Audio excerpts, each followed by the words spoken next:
Hi, I'm Jordan North, and today we'll be going fast into what shutter speed is and how it works. Gotta go fast.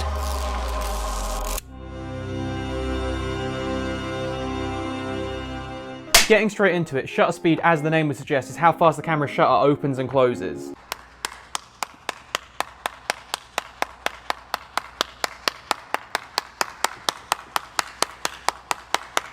But in all seriousness, that's actually what it means. The easiest way to show this is with a film camera, as they have physical shutters inside them. The shutter in a film camera is what stops the light that's traveling through the lens from hitting the film in the back and exposing it. And when we press the aptly named shutter release button, it opens the shutter, letting the light pass through and exposing an image onto the film before closing again. This is a good time to point out that you shouldn't confuse the mirror moving up and down inside an SLR or DSLR as the shutter itself. That mirror is only there so you can see the image coming through the lens itself. And if we then look at a digital SLR camera, you'll probably notice that there's no shutter at all behind the mirror. That's because it has an electronic sensor, so it continuously captures light, so it can decide how much light to capture itself. Unlike film, which is coated in tiny crystals that physically change when the light hits them. Anyway, with that tangent out of the way, why would we even need to change the speed of the shutter? Surely it doesn't matter that much. Well, it kind of really does. Just like the aperture in a lens, the speed of the shutter affects how dark or bright the image will be. Shutter speed is measured in fractions of a second, so 1/4 is a quarter of a second, which is actually quite slow, while 1/250th is 4 milliseconds. As we saw in the last episode, aperture also affects the depth of field, which you'll want to have full control over to make the best photos possible. So we choose the aperture for the look of the image we want, and then we use something like a light meter or a spot meter, or your camera's built-in one,